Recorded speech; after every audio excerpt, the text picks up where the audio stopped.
What do you got out here this weekend? The wife and I came out here on Thursday morning, seeing a couple wineries, hanging out with Schluter folks. After about 2 Chardonnays and about 4 different Cabernet Sauvignon, I'm about over wine tasting. Unless it's Sunday afternoon at Victory Lane. How have you processed the last week and a half? Just what that experience was, how quickly it came about, and how quickly it was gone. That's just life, right? It's just you work and work, even though you work as though the opportunities are going to come, you just don't know when. And I wouldn't even know if I would call that an opportunity. I would just call that a different paint scheme on my ride, and different faces in the lounge. It was a lot of fun. Learned a lot about just the sport, learned a lot about myself, learned a lot about just championship caliber teams that we've already had some really productive meetings at our place this week on just how to approach the weekend and how to better structure it. Those guys can miss it just as easily as Aspire Motorsports with the depth and the data that those guys have. Their bullseye's just a bit bigger.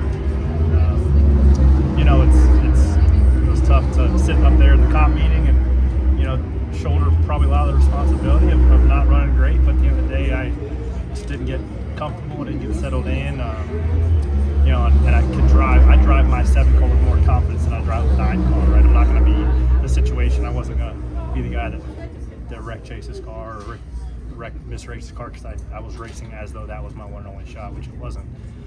Because I'm here today, and I'm going to be here for the next 26 weeks in my ride, and continue to stack pennies and get our couple spots back in points that we lost with that rotor, and try to win a speedway race and find a way in the playoffs. What do you feel like you can transfer over from the experience to what you guys do, and what are you already starting to do?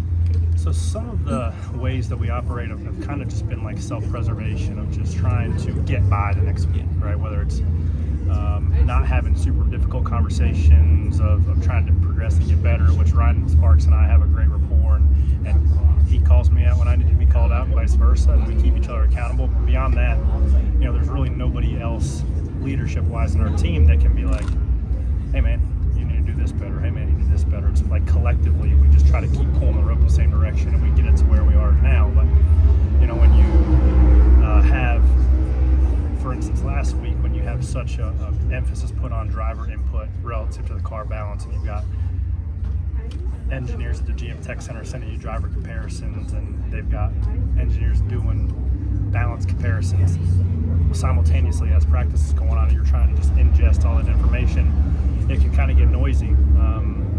Trying to drive like Ross, or trying to enter the corner like William, or trying to get on the gas like Alex Bowman. It's just talking to Chase on Monday, he said, you get 100 things to look at, but he has found his 6 or 7 things that he knows that he can digest and he can apply, whether it be Sunday or qualifying. So just going from, having a drip of the faucet of information for the last 6 years, and then you go and you get the fire hose turned on a Wednesday to Monday morning, and then you just get it shut right back off again, right?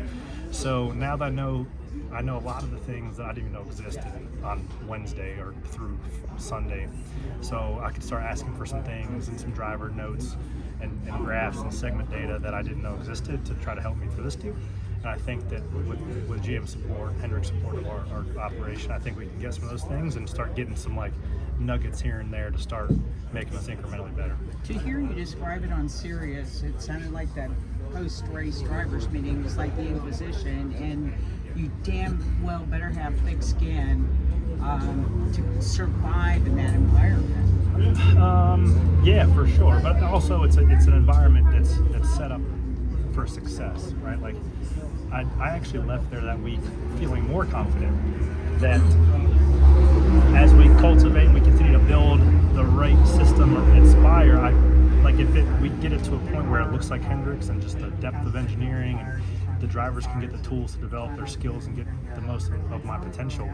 I felt like I could ultimately grow into being what those guys are, right? Consistent winners, a couple times win a year guy, and I feel like I left there thinking like I can do this, and with the right group, the right motivated people, as we acquire those things, I can do this, right? Because funny enough, the 7 out of 9 car finished in the same spot, 21st and dead last the last 2 years of Gateway. So I felt good about that. I felt less crappy about myself leaving, knowing that Ross had the exact same setup and he ran 22nd, I ran 21st. So there were some. I mean, it'd be one thing if Hendrick ran 1, 2, 4 and I ran 21st, right? Then you'd be kind of questioning what you can do. But back to your question, though, it's like the everybody's assuming responsibility. Alan assumed responsibility and felt the car was good enough, and the engineering felt like we missed it, and the DIL group felt like there was a false reading, and the driver knew that I didn't do the best job I could. So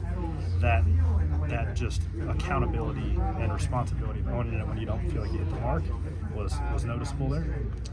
And it wasn't solely based on my shoulder. So those guys are pros, and it was fun working with them. And you know, hopefully we can compare some notes. And you know, we've done some tests with those guys. And Kevin Meanring's been helping out with us, so we're going the right direction with what we're doing. Did you chat with Carson Hocevar at all following the race? Because he was in your car, obviously. Did you guys have a little talk afterwards about that and what he learned in his Cup debut? Not really, because you know it'd be nice to be 20 years old with not knowing what you're doing the next week, right? You can get in there and just leave the thing in a ball of fire, and then you can walk away and say, "Hey, sorry, guys." You know, that's just the difference of being 31 with 2 kids, and I don't make my strength's not making 1 lap speed. It's not driving through some guys on a run and calling it good. It's being there at the end of the day and maximizing the day. And when our car has pace, we get up on the wheel and get after it. But if I more often than not left my car wadded up, I probably wouldn't keep getting called back. But he was fast, he did a good job, and I think he's done a great job in the Xfinity car. And it was unfortunate they broke a rotor there, obviously, but knowing that car has some speed, and it's been the short track stuff that we've been trying to work on for the last couple weeks. Even the week leading up to Gateway was kind of like the direction we were going, and we were able to do some stuff in the simulator. I ran their original file, what they were going to take to the racetrack, and I was like, buddy, that's not very good. I'm talking to Sparks. And I was like, man, that thing's not very good. It's tight. It's loose in, it's loose off. So they scrapped it, and they went with a whole different setup than what we were going to think about going with, just because I had that DIL session at Hendrick. And then they kind of hit on some good stuff that we're going to start applying at some other tracks like it. How much do you welcome that off? Oh, it's I'm excited about the off week. I'm excited just not to go anywhere. Just hang out at the house, whether I go to big runs and drink some freaking Bud Heavies and sit by the pool, But it's been good. Kelly came with me last week. She came out with me this week as well. So we've had some one-on-one time. It's been good. But the last 5 weeks or so has been a little bit of a grind. We just haven't had some pace in our cars. Obviously last week kind of just was like a blip on the momentum or just the radar of kind of the overall scheme of the season. So yeah, I'm ready for that one. Then I'm ready to plug back in for the summer grind. Big 10 weeks going into the playoffs. I'm thinking your driving style really suits Atlanta. Is that one of the places that you think that you would have a shot at pulling off the win? Oh, for sure. I mean, we got that one circled every time we go, and it's starting to age a bit, and I think handling's going to become a premium as well, just as much as having a car that's really trimmed out and fast. So I think we certainly go there with the intention of trying to position ourselves to be in the first couple of rows at the end of the race, and obviously Daytona, and there's Chicago street course is a wild card. I mean, there's we could find ourselves, we could do some track position stuff, who knows. But yeah, Atlanta and Daytona are certainly ones that are circled on our schedule. Have you been the simulator for the Chicago street course? No, and I don't think anybody has a great track map. iRacing seems actually to be pretty good. I haven't got that on there yet, but when we did it for the Pro Invitational, I got really good like the first 7 corners. I didn't know there was 12 because I just kept wrecking in the same corner every time. So I did the first 7 corners like 300 times, and I haven't done the last 3 corners at all. So I should be the first couple of segments. I should be nailed. Should be pretty good. They've been showing us parts. They showed us the 14th part that was counterfeit today. When you guys see that as drivers, are you interested in seeing what these other teams are doing? Yeah, I heard was it R&D floor or something maybe. Yeah, dude, I appreciate him laying the hammer down. I mean, that was the whole intention of this car is don't mess with it, man. Put the parts that you go buy on the car, you know, and try to put the best setup underneath of it and race it out. So, yeah, I can appreciate those guys laying the hammer down. It sucks for Chase, right? Like, he's not the one bolting the thing on, and they haven't been worth a damn the last 6 weeks, and, you know, a knack and duck on underneath the floor wasn't a difference. You're at River Run now, aren't you? You play golf? Not enough, but 2 kids really puts a curve in my golfing time. Somebody asked if I'm a golfer. I said I golf, and I'm like, golfer. I don't. Appreciate your time. Yeah. Good luck Just this one week. quick question for you. So with Grant, you know, like he's making his Cup debut, is it harder or easier to be on a road course where there's lots of braking like this? Dude, there's no easy race in the Cup Series to make your debut. There's just not, man. It's just everybody's such a freaking pro. You know, and there's really not much room to just jump in something and get comfortable. It's the freaking Shark Tank, man. There's 33 guys now that just get after it every week. So there's no good one to make it.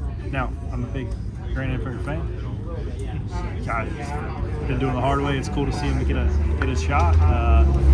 And he knows it's not going to be easy, right? The 42 car hasn't been a freaking ball of fire. It's been more on fire than it's been a ball of fire speed, right? So, but it's cool. It's cool for him to see a guy like that grind away and get a shot. But yeah, I don't know. I guess a road course might be a touch easier than an oval to make your debut if I were to pick one. Okay, like if you're comparing this to, you know, freaking Texas or Kansas or something. Yeah, that would be. Okay. Yeah, that would not be. This is probably touch easier. Okay, cool. Thank you, man.